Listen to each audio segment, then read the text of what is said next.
ఢిల్లీ సుల్తాన్ గారు తిరుమల క్షేత్రానికి దండయాత్రకు వచ్చారు. ఓరుగల్లు దాటిపోయి ఇటువైపుగా దండయాత్రకు వచ్చినప్పుడు ఆయనకి ఎందుకు ముచ్చట కలిగిందో, స్వామి ప్రేరణ ఏం కలిగిందో, దేవాలయంలో ఉన్నటువంటి స్వామివారి ఉత్సవ విగ్రహాన్ని ఢిల్లీ పట్టుకెళ్ళిపోతే అది అంతఃపురానికి వెళ్ళిపోయి అంతఃపురంలో పెట్టారు.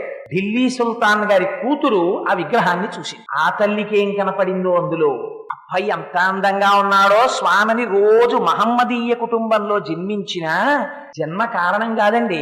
ఏమో ఒక్కొక్కసారి ఉంటారు, ఎవరిని పడితే వారిని కేవలం జన్మ చేత మతం చేత మనం నిర్ణయించలేము. అదిగో ఆనాడు ఆ ఢిల్లీ సుల్తాన్ గారి కుమార్తె అయినటువంటి బీబీ, ఆవిడ మోహించింది స్వామిని చూసి. ఆయనని తన భర్తగా భావించి సేవలు చేసింది. భగవద్ రామానుజులకి తెలిసింది తిరునారాయణపురంలో ఉండవలసినటువంటి ఉత్సవమూర్తి ఢిల్లీ సుల్తాన్ దగ్గర ఉండిపోయారు.